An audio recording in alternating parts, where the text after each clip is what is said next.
Hey guys! This week, I've added a bunch more features to my Carrot Clicker course. The first one of them is the offline earnings. This is a practice you can use on almost any mobile game to improve retention and engagement. Here is how I initially thought about it. Whenever the player quits the game, I save that moment in the player preferences. And whenever he's back, I can simply compare the two date times in the awake or start method. The first thing that came to my mind is to use the on-application quit callback. It gets called, you guessed it, when the player quits the game. But on mobile, it's different. If you close an app from the app overview panel, the callback doesn't get triggered. I had two more options, on-application pause and on-application focus. I tested both methods and found out that on-application focus worked best in my case. What I also could have done is save the last daytime at a certain frequency, honestly, like every 5 to 10 seconds, but I aimed for perfection here. Cool, I now had a way to check when the player is gone. That was the hardest part. Now, when the player is back, I simply compare the two date times and grab the total seconds. I multiply these seconds by the carrots per second, and voila! We've got our offline earnings. Quick tip. If you want to test things on mobile and don't want to bother create a canvas, you can use the on-GUI method and display whatever you want. That's pretty useful. Let's wrap it nicely now.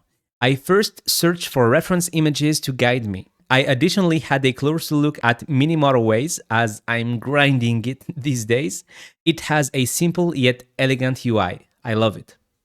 Finally, here is what I came up with. Simple and functional. Do you think it fits the style of the game?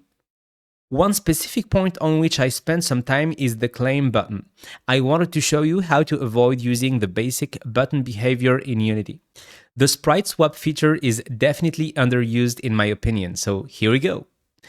I created two sprites for the button, one for the normal state and one for the pressed state. I wanted to make it generic at first, but noticed that the Text Mesh Pro would not fit the position of the button when pressed.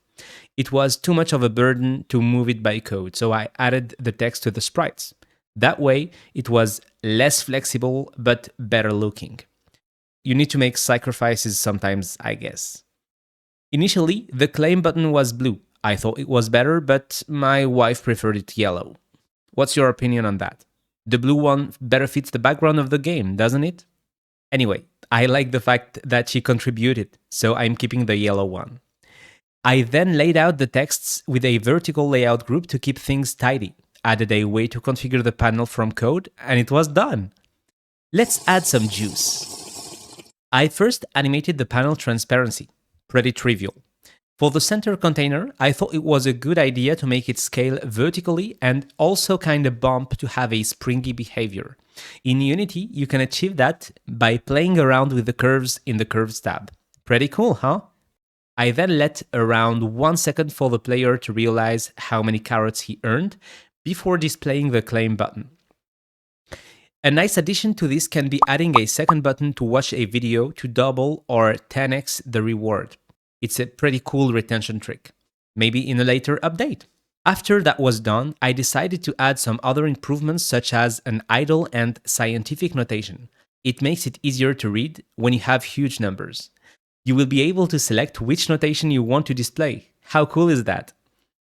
I did use a practice I told you about in my Code Ninja course, by the way, utility classes. Make sure to have a look at it while it's free. To wrap up the update, I improved the carrots per second display. Now it's updating more frequently and it's definitely more satisfying. I did use a small trick for that and I show you exactly how to do that in the course. That's it for the update. If you're hyped to learn about how you can do that too, I'll leave a link with a discount in the description. All of the project files are included in the course. This might guide you in your learning. Subscribe to keep up with the updates. Have an amazing day. Cheers.